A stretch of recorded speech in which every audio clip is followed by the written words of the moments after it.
Il filme sa sœur sous la douche et quand ses parents le confrontent, l'adolescent décide alors de tuer toute sa famille, on te raconte. Abonne-toi, on publie une nouvelle affaire tous les jours. Le 31 décembre 2000, les corps de Robert, 49 ans, Diana, 43 ans, Jolene, 18 ans, et Wesley Lemke, 11 ans, sont retrouvés sur le bord d'une route rurale couverte de neige. C'est le frère de Diana, Andy Davenport, qui avait précédemment alerté la police de la disparition de la famille. Lorsque les autorités se rendent au domicile des Lemke, ils découvrent alors William, 16 ans, le cadet de la famille. Il affirme que ses parents, sa sœur et son frère sont partis en Californie quelques jours auparavant. Il n'avait eu aucune nouvelle depuis.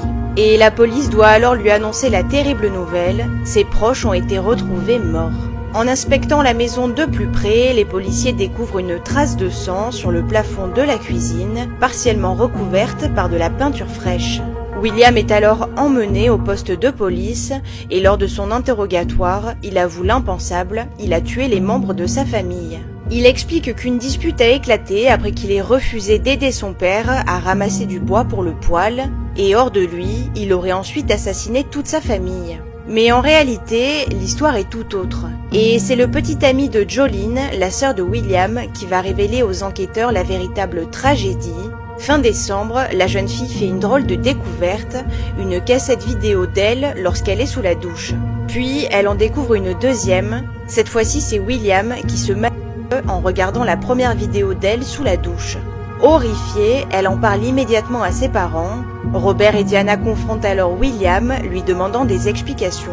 Très gêné et énervé d'avoir été pris la main dans le sac, il exécute alors ses parents, sa sœur et son frère. Et après le massacre, il avoue aux enquêteurs avoir vu le corps de sa sœur Jolene.